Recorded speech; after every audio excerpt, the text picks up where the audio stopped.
রাধে বন্ধুরা, শুভ দুপুর। আশা করি তোমরা সবাই ভালো আছো, আমিও ভালো আছি। আজকে পাঠ করছি, জীবের শুদ্ধ চেতনা সাধারণত তিনটি আবরণের দ্বারা আচ্ছাদিত হয়ে যায়।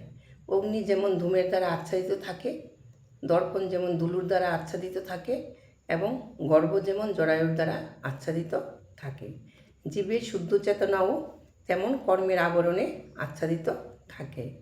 কামকে ধূমের সঙ্গে তুলনা করার সময় আমরা বুঝতে পারি যে ধূমের দ্বারা আচ্ছাদিত থাকলেও যেমন আগুনের অস্তিত্ব উপলব্ধি করা যায়, তেমনি কামের আড়ালেও শুদ্ধ কৃষ্ণ ভাবনা প্রিয়ধ্বংস উপলব্ধি করা যায়। পক্ষান্তরে বলা যায়, জীবের অন্তরে যখন কৃষ্ণ ভাবনার কিঞ্চিত প্রকাশ দেখা যায় তখন তার অবস্থা ধূমাচ্ছেদ্য অগ্নির মতোই। আগুনের প্রভাবে ধূমের উৎপত্তি হয়, কিন্তু আগুন জ্বালাবার প্রথম পর্যায়ে আগুনকে দেখা যায় না। এই স্তরটি কৃষ্ণ ভাবনার প্রাথমিক পর্যায়ের মতো। দর্পণের ধুলো পরিষ্কার করার মতো বিভিন্ন পারমার্থিক প্রক্রিয়ার মাধ্যমে চিত্তরূপ দর্পণকে মার্জন করা যায় এবং তার শ্রেষ্ঠ উপায় ভগবানের নাম সমন্বিত মহামন্ত্র উচ্চারণ করা। হরে কৃষ্ণ কৃষ্ণ কৃষ্ণ হরে হরে, হরে রাম রাম রাম হরে হরে। জরায়ুর দ্বারা আচ্ছাদিত গর্ভের সঙ্গে জীবের বদ্ধ অবস্থার তুলনার মাধ্যমে আমরা বুঝতে পারি যে এই অবস্থায় জীব কত অসহায়। জটস্থ শিশু নড়াচড়া করতে পর্যন্ত পারে না। জীবনের এই অবস্থাকেও গাছের সঙ্গে তুলনা করা যেতে পারে।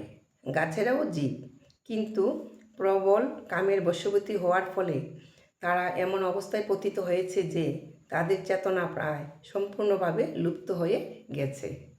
ধুলুর দ্বারা আচ্ছাদিত দর্পণকে পশুপক্ষীর সঙ্গে তুলনা করা যায়, আর ধূমাচ্ছাদ্য অগ্নির সঙ্গে মানুষের তুলনা করা যায়।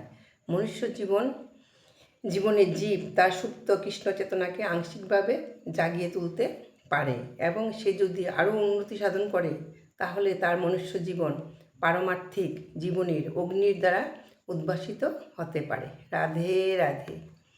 ধূমা আচ্ছাদিত আগুনকে খুব সাবধানতার সঙ্গে হাওয়া দিতে থাকলে তা যেমন একসময় প্রজ্বলিত হয়ে ওঠে, তেমনি মনুষ্য তার অন্তরে ভগবত ভক্তির আগুন জ্বালিয়ে তুলতে পারে।